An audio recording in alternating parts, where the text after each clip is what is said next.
Magandang umaga sa iyo, batang may ambisyon. Bagong kaalamang matutunan sa bagong lesson. Ating alamin ang mga kinaharap na suliranin at hamon sa panunungkulan ni na Pangulong Macapagal at Marcos noon. Mga pangunahing suliranin at hamong kinaharap sa panunungkulan ni na Pangulong Diosdado Pangan Macapagal at Ferdinand Edralin Marcos. Sa araling ito, matutunan mo ang most essential learning competency o MELC na nasusuri ang mga pangunahing suliranin at hamong kinaharap ng mga Pilipino mula 1946 hanggang 1972. Pero bago natin talakayin ang bago nating aralin, subukan mo munang sagutan ang paunang pagsusulit. Panoto, piliin ang titik ng tamang sagot. Una, hinarap niya ang suliranin ng bansa patungkol sa kakulangan ng sapat na kita ng mga maliliit na magsasaka.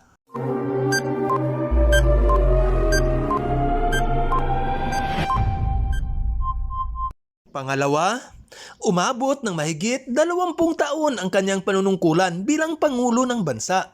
Ipinapatupad niya ang batas militar noong taong 1972 at napatalsik sa pwesto dahil labis na galit ng mga Pilipino na nag-ugat sa katiwalian sa pamahalaan.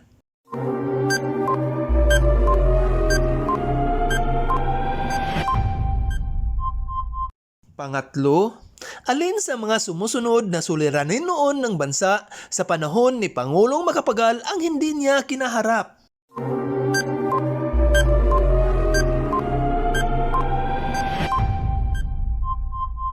Pang-apat, ang mga sumusunod ay mga naging suliranin ng bansa sa panahon ni Pangulong Marcos, maliban sa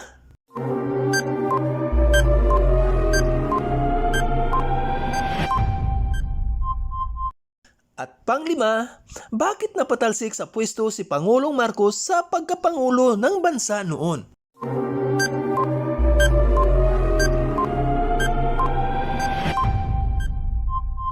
Kumusta? Ilan ang naging score mo sa paunang pagsusulit? Kung ang nakuha mo ay 4 o 5, binabati kita. At kung 3 naman pababa, huwag mabahala. Pakita mo lang ang iyong galing sa mga sumusunod pang gawain. Ngayon naman ay magbalik tanaw tayo sa nakaraan nating aralin. Panoto, piliin sa kahon ang naging suliranin o hamon sa panunungkulan ni na Pangulong Magsaysay at Garcia.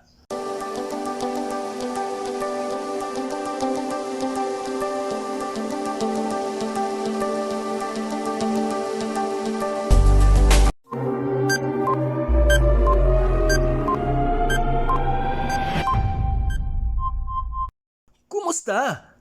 Ang sagot mo ba ay ganito rin? Ang husay mo! Ngayon, ihanda na ang sarili at makinig ng mabuti dahil tatalakayan na natin ang bago nating aralin. Ang mga pangunahing suliranin at hamong kinaharap sa panunungkulan ni na Pangulong Diosdado Pangan Macapagal at Ferdinand Edralin Marcos.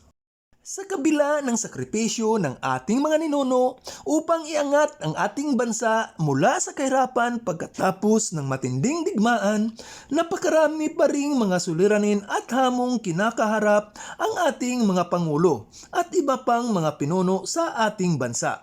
Ngayon, ating pagtuunan ng pansin ang ilan sa mga suliranin at hamon na kinaharap sa panunungkulan ni na Macapagal at Marcos. Ang panunungkulan ni Diosdado Pangan Macapagal.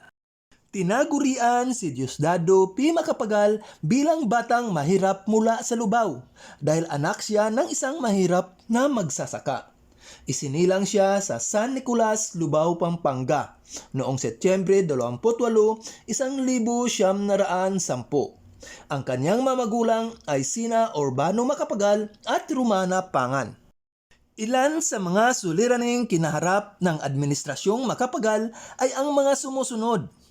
Una ay ang pag-upa ng mga magsasaka ng mga lupang sakahan mula sa mayayamang may-ari. Pangalawa, walang sapat na panustos upang suportahan ang mga kailangan para sa pagsasaka. Pangatlo, kakulangan ng sapat na trabaho, pagkain at pabahay para sa mga maralita. Pang-apat, mababang pasahod sa mga manggagawa. At ang panglima ay ang matamlay na ekonomiya ng ating bansa. Ang panunungkulan ni Ferdinand Edralin Marcos. Ipinahayag niya ang katagang "This country will be great again" upang ipangakong magiging dakila muli ang bansa. Sa kasaysayan ng mga naging pangulo ng ating bansa, si Ferdinand Marcos ang may pinakamatagal na panunungkulan. Sa loob ng mahigit na 2 dekada o 20 taong pamumuno ay marami itong suliranin, hamon at pagbabagong kinaharap at naisagawa. Narito ang mga suliranin at hamon na kanyang sinuong sa kanyang panunungkulan. Sa kanyang unang termino, kinaharap niya ang mga sumusunod na suliranin at hamon. Una, malaking pagkakautang panlabas ng Pilipinas mula sa internasyonal na bangko. Pangalawa, problema sa lupa at patubig pansakahan. Pangatlo, pagpaparami ng mga pinagkukunang pagkain upang matustusan ang pangangailangan sa bigas at hindi na umangkat sa ibang bansa. Pang-apat, pagbutihin ang sistema at kalidad ng kabuhayan. Panglima ay ang pagkusugpo sa drug addiction. Pang-anim, ang problema sa katahimikan sa Mindanao. Sa kanyang pangalawang termino naman ay naranasan niya ang mga sumusunod na suliranin at hamon. Una ay ang paglaganap ng katiwalian sa pamahalaan. Pangalawa ay ang paglaki ng pagitan ng antas ng pamumuhay ng mahihirap at mayayaman. Pangatlo ay ang pagkawalang bisa ng konstitusyon ng 1935 upang tugunan ang mga lumalalang suliraning panlipunan at pang-ekonomiyang suliranin ng bansa. Pang-apat ay ang pagtaas ng bilang ng kriminalidad. At panglima ay ang paglaganap ng komunismo at subversyon. Ang pamahalaang Marcos ay nakagawa ng malaking pagbabago sa ating bansa.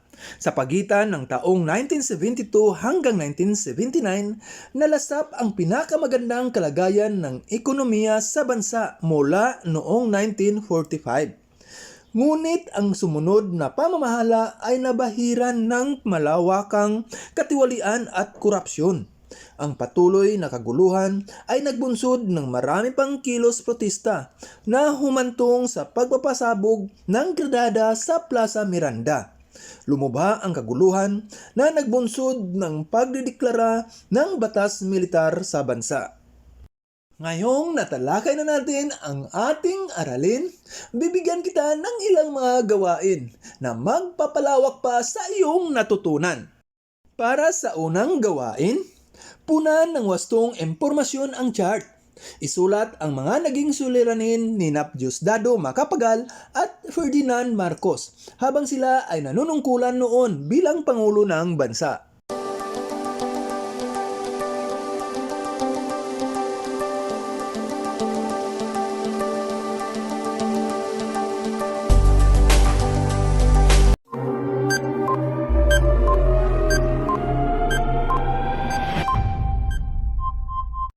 Kumusta? Nahirapan ka ba? Pero nagawa mo. Ang galing mo. Para naman sa pangalawang gawain, suriin ang mga suliraning kinaharap ni Pangulong Macapagal at Pangulong Marcos noon sa bansa. Isulat sa loob ng kahon ang sa tingin mo'y higit na sumubok sa kanilang pamamalakad bilang Pangulo ng bansa. Magbigay ng paliwanag ukol sa iyong napiling suliranin.